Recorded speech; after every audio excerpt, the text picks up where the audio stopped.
As you know me, I'm Meenakshi and just wanted to talk about the last few days for the CAT exam and what you should be doing in the CAT for the verbal ability and reading comprehension section. As you know, we know that 34 questions are coming and you've got 60 minutes, that is 1 hour to solve. So 34 questions and 1 hour to solve. So how should you maximize your solving and how should you maximize that time so that you get the best possible results in the verbal and RC section? In the CAT is what we are going to be talking about today. It's just going to be a short video in which I'm just talking to you about how to focus and on what to focus. So the key feature here should be that you should divide your test into 3 parts. The first 10 minutes, the next 40 minutes and the last 10 minutes. The first 10 minutes should be given to verbal ability, in which try to solve at least 4 to 5 questions in verbal. Now, does not mean that parajumble has to be attempted. You can attempt the irrelevant statement, the odd man out, or the summary. If you are comfortable with the parajumbles, go for them. Alright, having said that, don't exceed 8 to 10 minutes in the first go, in which you are doing your 4 to 5 questions. The next 40 minutes has to be dedicated to RC, your reading comprehension, because we have 24 questions or anything more than 20 at least. The target has to be try to attempt at least 4 comprehension passages, 10 minutes each. If you feel that's a little too much and your verbal and comprehension section is not too strong, even 3 well attempted RCs are good enough. So here we had done our first 10 minutes, we had done around 5 questions. Now, in comprehension, if you are attempting anything between 3 to 4 comprehensions, your range will be between 12 to 15 questions, right? And then you have another last 10 minutes. In the last 10 minutes, you can think about attempting another comprehension if you find that easy, or go back to the verbal and solve 3-4 more questions. So how many are we attempting totally? So here we have already 17 and then 3 to 5 more questions. Either VA or RC is what you have to think in the last 10 minutes. So what is happening here is, if you are comfortable with verbal ability, you are solving around 25 plus questions. If you are not so comfortable with verbal ability reading comprehension, you are solving anything between 18 to 22 questions, which is also good enough. You know, to clear the cutoff, anything between 18 to 22 questions with maybe 1 or 2 errors is good enough. Similarly, if you are good in comprehension, try to maximize. If you are good in verbal, if verbal ability is your strong section, then try to attempt 25 plus. But you don't need to attempt all 30 or 34 questions.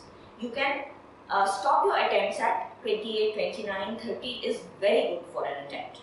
Anything above 25, 26 is, and with an accuracy of 90-95%, which means not more than 1 or 2 errors, will coolly get you a 98, 99 plus very easily. Alright. If you are attempting at a 100 percentile, then only you should think about a 32 to 34 attempts in which, you know, not more than again 1 or 2 errors. But we are not aiming at perfect 100. So even a 26, 27 is a very good attempt. Will take you easily in the 98, 99, 99 plus bracket very easily for verbal ability reading comprehension. Having said that, this is what I'm talking about, the number of correct attempts with only 1 or 2 errors. Many people feel that TITA, the TETA question, which is without the options, does not have negative marking, so it might not have a repercussion in the percentile. And that is something that I cannot guarantee. TETA, the percentile drop might be there. Negative marking is not there, but the percentile drop might be there, so be very careful.